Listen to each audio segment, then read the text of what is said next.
Season হোক বা off season, শেষ পাতে একটু চাটনি হলে মন্দ কী। তো আমি কিন্তু ঘরোয়া পদ্ধতিতে দারুণ স্বাদের আমের চাটনি বানিয়ে নিলাম, যেটা পাতে দিলে কোনো রকমভাবে চাটনিটা দৌড়াবে না। চলো তাহলে কীভাবে বানালাম দেখিনি।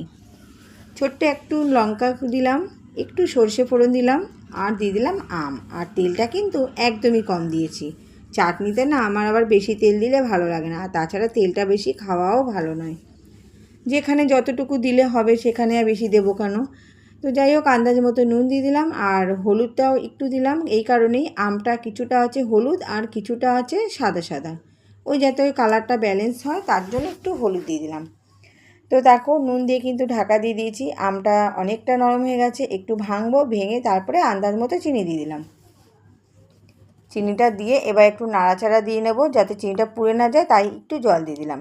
এই চাটনিটা কিন্তু কোনো রকম পাতলা হবে না, একদম মানে কি বলবো, শুকনো শুকনো চাটনিটা হবে, যাতে প্লেটে দিলে পর চাটনিটা পালিয়ে যেতে না পারে, ধরে জানে চাটনিটাকে খাওয়া যায়, এমনভাবেই আমি চাটনি বানাই।